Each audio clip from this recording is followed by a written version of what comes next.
13 सितंबर 2023 भद्राचल में देश भर से पधारे आदिवासी समाज के भाई बहन, सोशल एक्टिविस्ट, स्टूडेंट, आप सबको मेरी तरफ से जय जोहार, आपकी जय, काडो, सेवा जोहार, नमस्कार। दोस्तों, अभी जैसा कि बाला सर ने बोला था सबसे पहले कि दुनिया के आदिवासी एक हों, भारत के आदिवासी एक हों, ये बात हम लोगों को कहने की आवश्यकता पड़ी। उसके पीछे कोई न कोई कारण रहा होगा।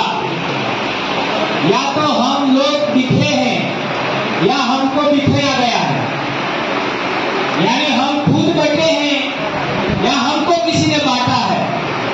इस सवाल पर हमें आना होगा। मेरा सोचने का, मेरा विचारिकी का सबसे बड़ा मूलाधार हिस्ट्री है। मैं इसी पर काम करता हूं।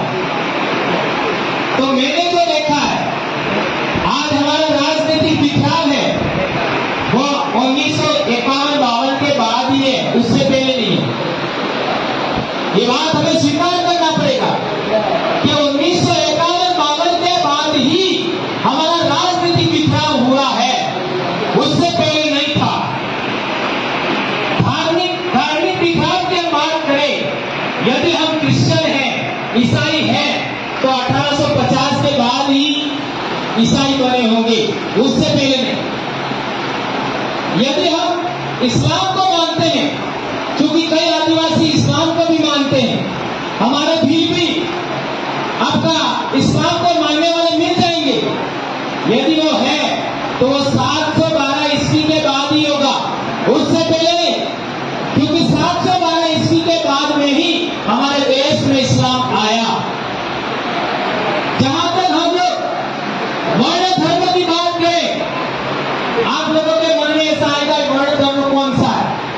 तो सच्चाई यह है कि हम जिसको हिंदुत्व कहते हैं, ब्राह्मणिज्म कहते हैं, वो असल में वर्ण धर्म है। उसकी हम बात करें तो 8वीं सदी के बाद ही हमारे देश में वर्ण धर्म आया है। उससे पहले हमारे देश में वर्ण धर्म नहीं था। तो आदिवासियों का इस तरीके से विभाजन हुआ, उसका हमें अच्छे तरीके से एनालिसिस करना होगा। हम लोगों ने जहां तक सम्मेलनों में देखा है, तो आर्थिक आधार पर हमारे सम्मेलन में हम ज्यादा बोलते हैं, लेकिन आर्थिक आधार पर भी यदि हमारा पतन हुआ है तो इस धार्मिक बिखराव से पहले हुआ है। और आर्थिक पतन को भी हम देखते हैं तो उससे भी पहले हिस्टोरिकल हमारा बिखराव हुआ है। और हमारा जितना भी बिखराव हुआ समाज का, वो हिस्टोरिकल के आधार पर हम लोग समझेंगे तो हमारे समाज को छोड़ने का एक आधार बनेगा। इसका एक रेफरेंस देना चाहूंगा। आज भीला समाज को देखें, त्रिपुरा में भी भील है, छत्तीसगढ़ में भी भिलाई है, मध्य प्रदेश में तो है ये, महाराष्ट्र में है सही, पाकिस्तान के सिंध में भी है, एवं बलूचिस्तान में जो बोलन करता है, जहां पर मेहरगढ़ की सबसे पुरानी सभ्यता का विकास हुआ, उस बोलन दर्रे का नाम भी भील कम्युनिटी के नाम पर है। इसका मतलब हम कह सकते हैं कि बोलन दर्रे से लगा करके त्रिपुरा तक भील समाज फैला हुआ है। मान्यवर सरनिया सर ने कहा था कि गौड़ आदिवासी और भील आदिवासी भी एक हो जाता है तो पूरे देश के आदिवासियों का भला हो सकता है। इस बात में मैं भी बिलीव करता हूं। हम लोग कहना चाहते हैं कि हमारे समाज को यदि हमें एक करना है तो हमें इतिहास पर काम करना होगा। इतिहास के आधार पर हमें पता लगेगा कि हमारा समाज का बिखराव कैसे हुआ। आज जो कल्चरल भिन्नता है, डायलेक्ट की भिन्नता है और आपका पहनावे की भिन्नता है, वह भी मैं मानता हूं कि हिस्टोरिकल बिखराव के बाद का है। ऐतिहासिक बिखराव के बाद हमारी भाषा में चेंज हो गया, भूगोल अलग हो गया। भूगोल अलग होने की वजह से समझ हम देखते हैं कि गुजरात में जो साउथ गुजरात है वहां आपका मध्य गुजरात में भी कुछ अंतर दिखेगा। हमारे राजस्थान का बात करें तो साउथ राजस्थान और आपका वेस्टर्न जो रेगिस्तानी इलाका है हमारे जहां से भाई आए हैं, इनसे नकाराती से आप पूछ सकते हैं, हमारा भी काफी डिफरेंट है। तो देश भर में आदिवासियों का आपका कह सकते हैं इतनी ग्रुप भी अलग अलग है, डायलेक्ट अलग है, पहनावा अलग है, कल्चर अलग है, इसके बावजूद भी हमारा सोच एक तरीका का है। और सोच से भी बड़ी बात करता हूं, हिस्टोरिकल बिखराव हमारे उसके पीछे कारण एकमात्र रहा है और उसका कारण है हमारा समाज जियो और जीने दो में विश्वास करता था। 5 जनवरी 2011 का सुप्रीम कोर्ट का जजमेंट कहता है कि इस देश का शेमफुल चैप्टर है कि इस देश के इतिहास में आदिवासियों को राक्षस दैत्य दानव कहा गया।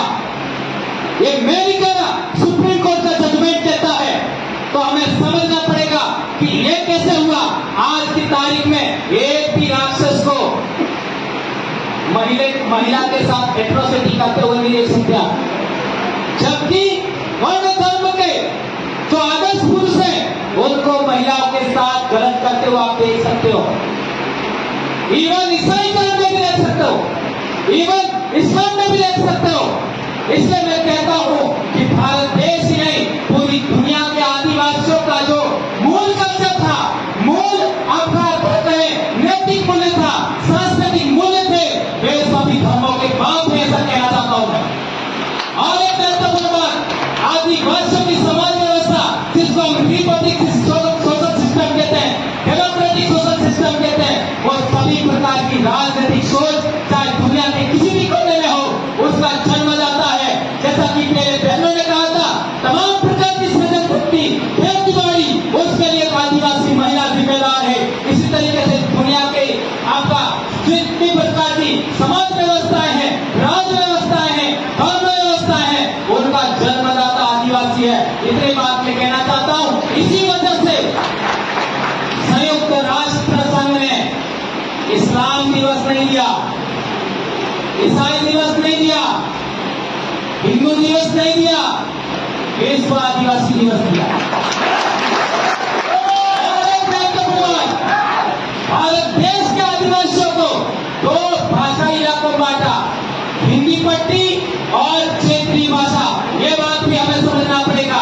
भील कम्युनिटी को 4 राज्यों में बांटा, मैथर, राजस्थान, गुजरात, मध्य प्रदेश और महाराष्ट्र, 2 जगह क्षेत्रीय भाषा है, 2 जगह हिंदी भाषा। एक कितना बड़ा षड्यंत्र है, इसको हमें समझना पड़ेगा। और एक महत्वपूर्ण बात राष्ट्र में कहना चाहता हूं कि हम आदिवासियों को एक होना ही पड़ेगा। हमारी कितनी भी कमियां खामियां होगी, मैं जैसा कि भाई कह रहे थे, हमें एक पार्टी भी बनाना चाहिए।